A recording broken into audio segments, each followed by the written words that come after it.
Nos primeiros meses deste ano, mais da metade das internações por doenças respiratórias em Minas Gerais foram de pacientes com diagnósticos de pneumonia. Isso de acordo com a Secretaria de Estado de Saúde.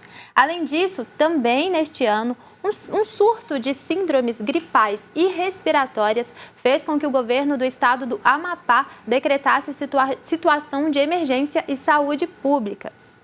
As doenças que afetam o sistema respiratório são mais frequentes nesta época do ano, entre o outono e o inverno, e por isso, gente, demandam de mais atenção de toda a população.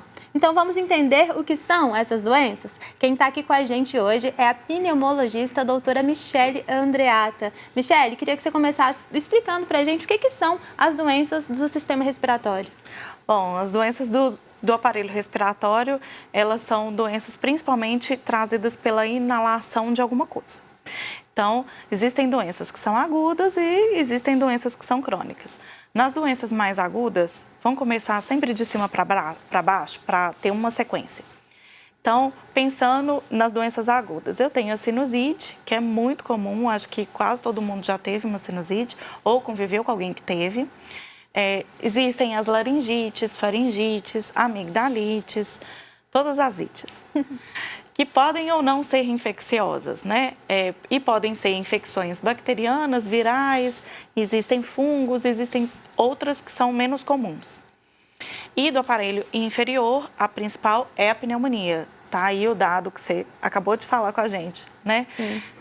Sim, a maioria das internações do aparelho respiratório é por conta da pneumonia e mata muita gente, né? Haja visto o Covid, a gente aprendeu muito com o Covid, mas ainda mata muita gente, não decorrente do Covid, decorrente de outras infecções, mas essa infecção é muito prevalente no hospital. Sim, agora, como que a gente diferencia uma doença crônica de uma doença aguda, né? Qual é a principal diferença entre elas? A principal diferença é o tempo que aquela doença permanece no organismo. Então, aí uma sinusite, ela pode durar... Tem gente que acha que sinusite cura com uma semana, mas ela pode variar aí de 3 semanas a 6 semanas para a cura completa da sinusite, dos sintomas da sinusite.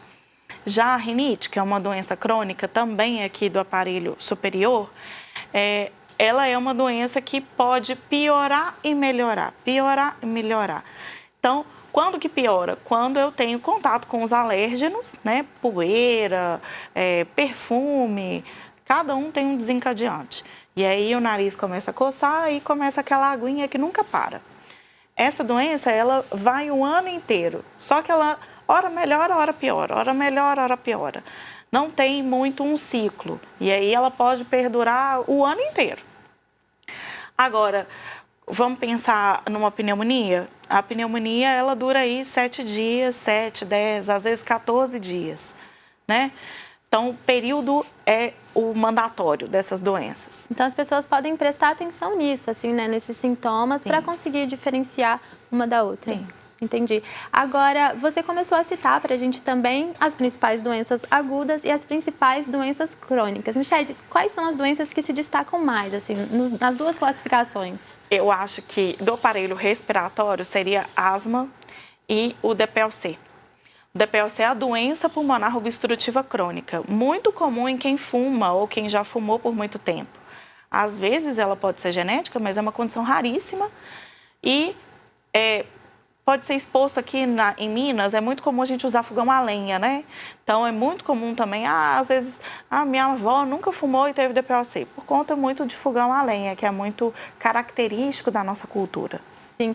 Agora, essas doenças, assim, as doenças que atingem o sistema respiratório, tem sintomas que são muito presentes, assim, os sintomas estão ali. Queria que você falasse um pouquinho de quais são os principais sintomas.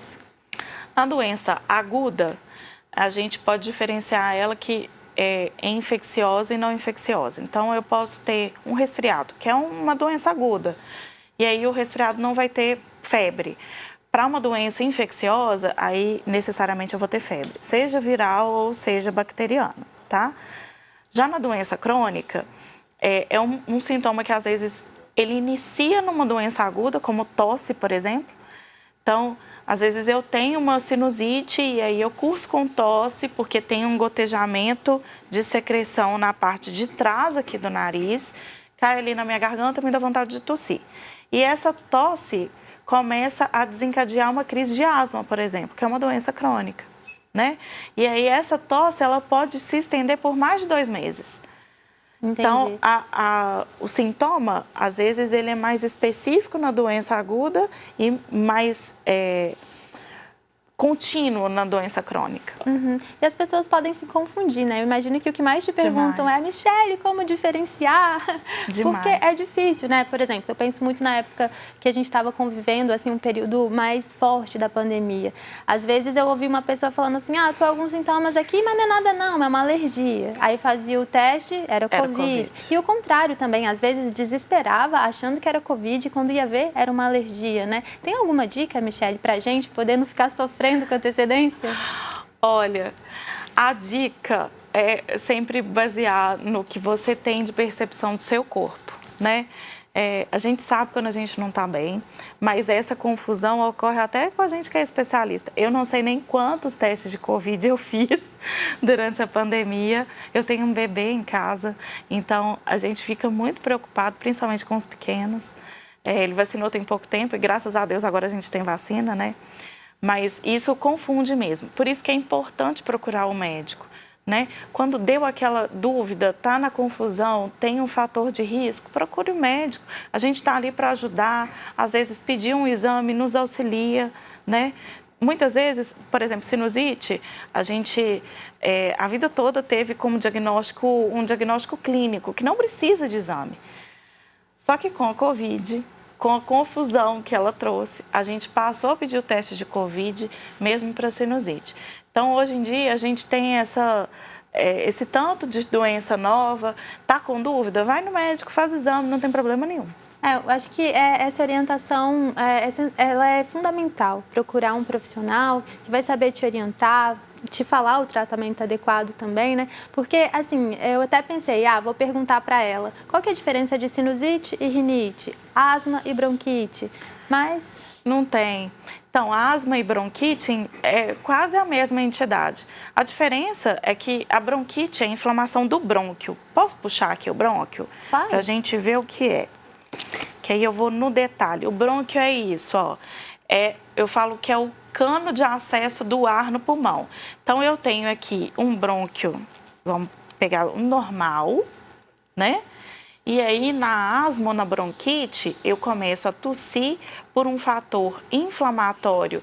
Ele vai acumulando líquido ali na parede do brônquio e o brônquio vai estreitando. Então, vai passando menos ar. Quando o paciente chega a ter falta de ar, significa que o brônquio já está muito inflamado.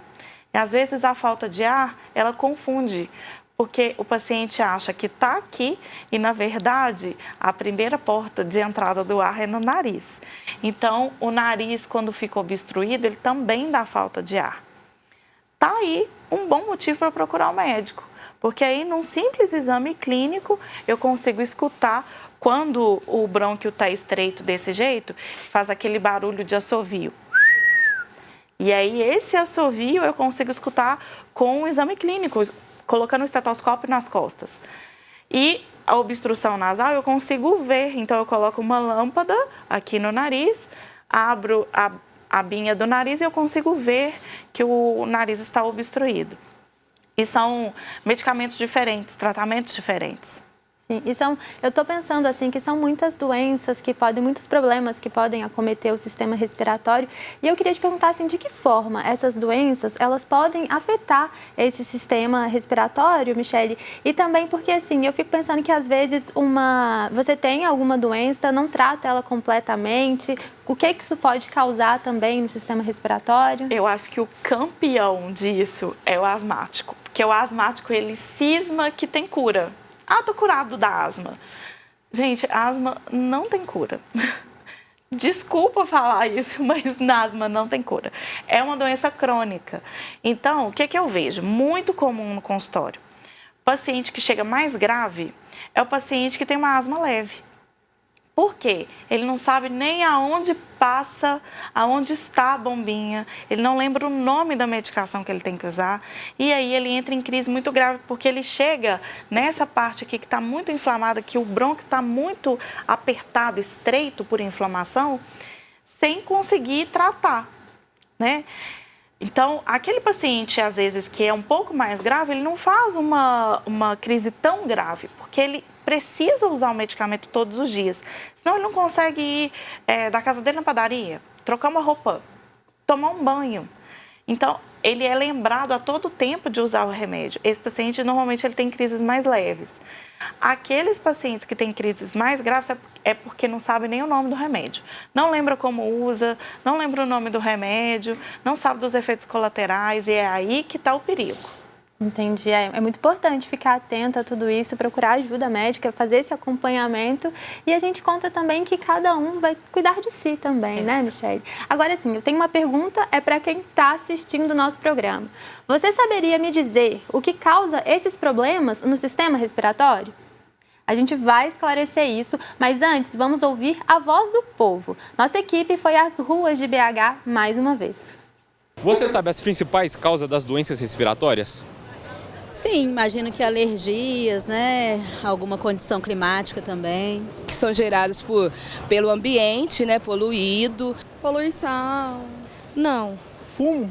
Fatores genéticos também. Principalmente o clima, poeira, mofo e alergias em geral. E aí, Michele, queria que você falasse pra gente se o pessoal tá certo ou se tem alguma coisinha ali que não é bem assim. Olha, confesso que eu fiquei preocupada porque só um falou de cigarro. E está cada dia, infelizmente, mais comum a gente encontrar nos jovens o uso do cigarro eletrônico. Eles não acham que cigarro eletrônico é cigarro. E está trazendo doenças novas e muito graves. Tanto doenças agudas quanto doenças crônicas, né? Isso me entristeceu um pouco. Mas a gente tem que lembrar do cigarro a todo tempo, gente. Diminuiu muito o número de tabagistas dos anos 90 para cá e, consequentemente, a gente teve uma redução dos danos trazidos pelo cigarro. Mas está aí na moda um novo tipo de cigarro que tem puxado os jovens, né? E tem trazido doenças muito perigosas, principalmente o DPOC. Então, vou passar aqui. O DPOC é a destruição da unidade de troca gasosa, que é o alvéolo, né? Lembra do cachinho de uva que eu falei? Cada uva é um alvéolo. E aí, quando eu tenho a destruição, eu paro de fazer a troca gasosa. E isso aumenta muito a falta de ar, a tosse, e aí o muco fica acumulado aqui dentro, propicia pneumonias, e é disso que o pessoal morre. O cigarro é um grande vilão, né? Pois é. Então, tem que lembrar não só das alergias. As alergias são muito importantes, mas elas são uma parte, 1/3 da população, né? E aqui eu tenho tanto o tabagismo passivo, que é aquela pessoa que convive com o tabagista, quanto o tabagista ativo, que é aquela pessoa que fuma. Então, eu não cozinho em fogão a lenha, mas fico o tempo todo dentro da cozinha, está se contaminando, é um ambiente que está contaminado. Tem pessoa que tem o hábito de queimar, fazer fogueira, queimar folha seca no quintal, também gera poluição ambiental. E aquele contato ali, todo mês, toda semana, colocando fogo no lixo, também é prejudicial à saúde. Então, a gente tem que lembrar que os gatilhos não são só alérgicos, né? Esses gatilhos ambientais a gente consegue evitar e é importante evitar. A gente precisa pensar nisso, assim, eu tenho uma sobrinha que se acende uma fogueira perto dela, tadinha, ela tem bronquiolite, né, então ela sofre muito com isso, então a gente tem que pensar muito na gente, tem que pensar muito no outro e evitar o cigarro, principalmente o cigarro eletrônico, que ele faz mal para o nosso sistema respiratório. Tem gente que acha que o cigarro eletrônico libera vapor de água, gente, não é. É uma combustão em altíssima temperatura de óleos, né, óleos e sais.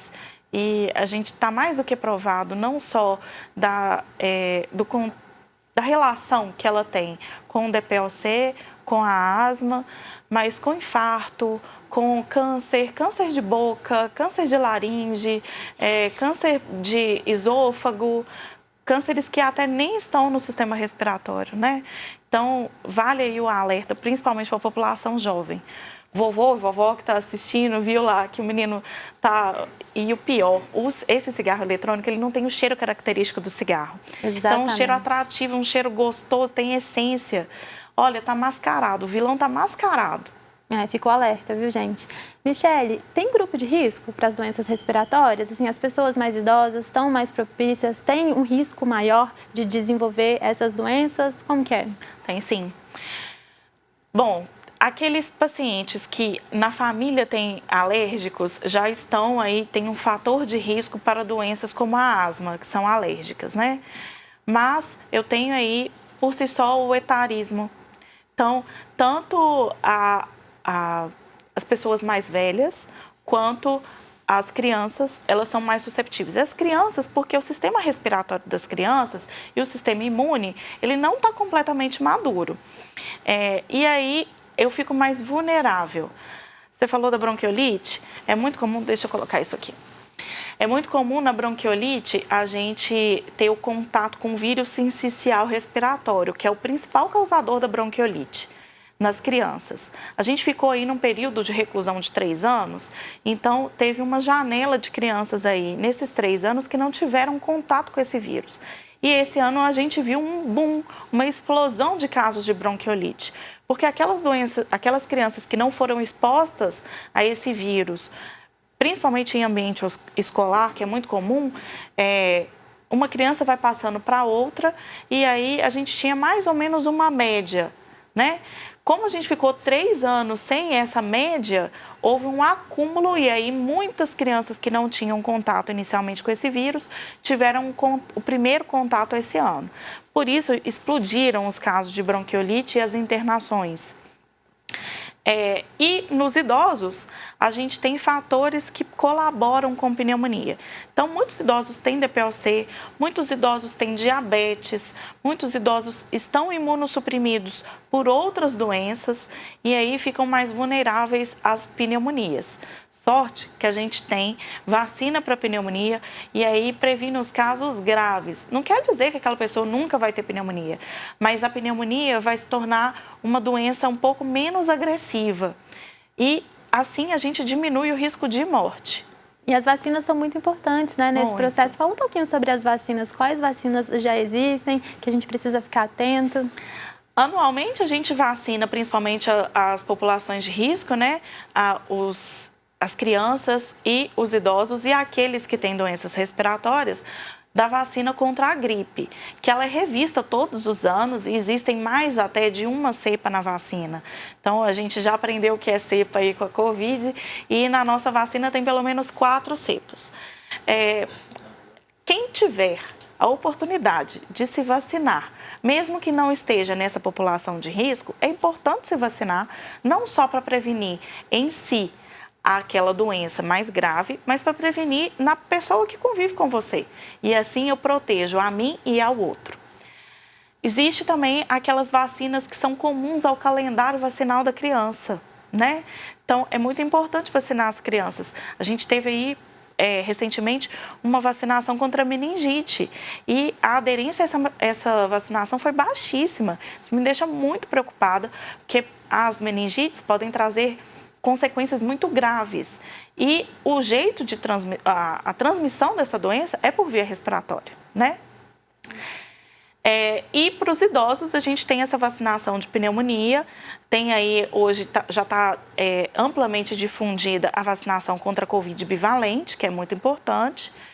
E a gente tem que lembrar de vacinar contra outras doenças. Por exemplo, hepatite, pouca gente é vacinada contra hepatite, que tem no SUS, né? Então, é importante a gente vacinar as nossas crianças e a nossa população em geral.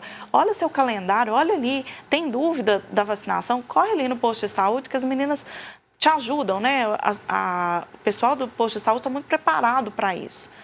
A vacinação é muito importante, né, Michele? Então, assim, demais. eu acho que fica a nossa dica hoje, assim, vacinem-se, vacinem suas crianças, não deixem isso de lado, porque é realmente muito importante e sempre procure um profissional especializado para te ajudar, te orientar, caso você tenha alguma doença respiratória, né? Deixa eu trazer uma informação Para fechar a nossa fresquinha. Foi desenvolvida agora a vacinação contra o vírus sincicial respiratório.